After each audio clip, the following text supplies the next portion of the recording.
Welcome back. Well, fans of the classic tale of the Wizard of Oz, they are in for a treat as the junior company of the Grand Rapids Ballet will take the tale of Dorothy, Toto, and the whole gang to the stage. And I got a chance to sit down with the show's director and a couple of the dancers to learn more. Take a look.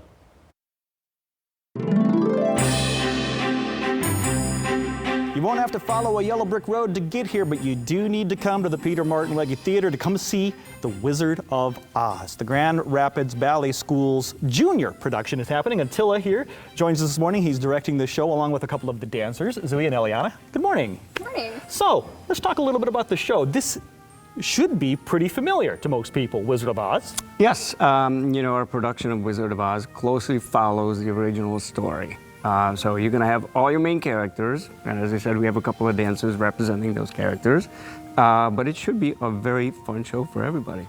We got a bit of a battle over here. I mean, we've got a witch and we've got Dorothy. I mean, this is the conflict. Zoe, talk about being part of this school. How long have you been part of it?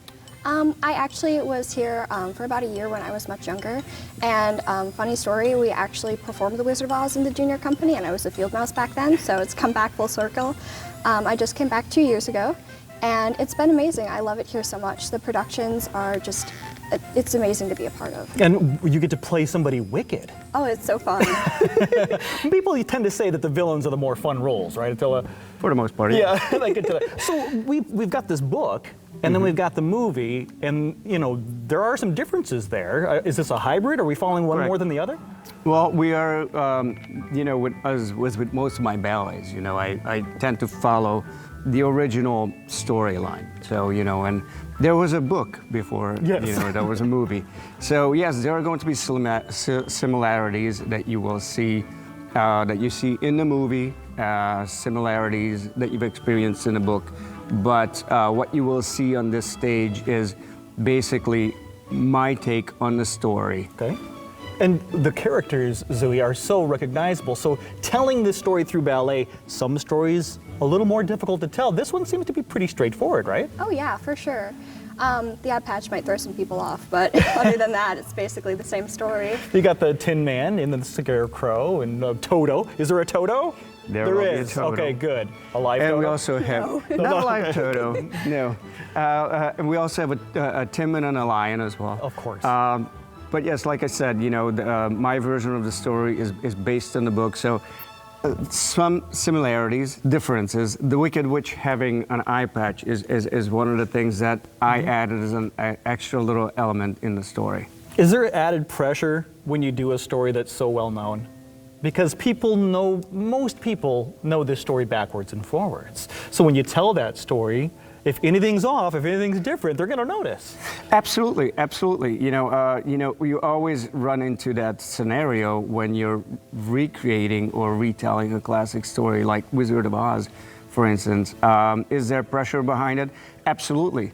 Every single performance that we do, we treat it as the first one.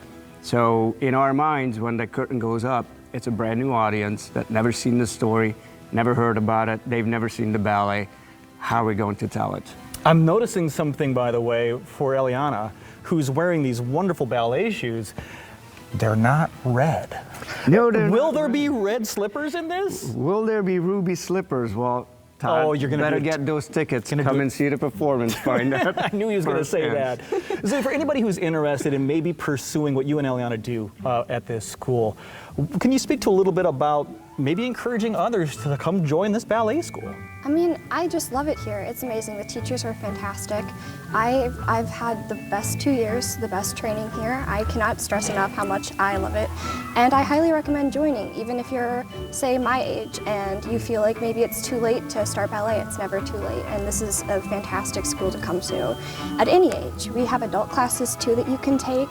And the junior company is just so inclusive. It's fantastic. And Attila, speak to that. What is the age group for the junior company? I believe our youngest dancer is 10 years old. Okay. And the junior company runs within the school, so anybody before they graduate high school if they choose to, they can be part of the junior company. Well, what I really like when the ballet puts on a show is sometimes they do a little special pre-show party, right?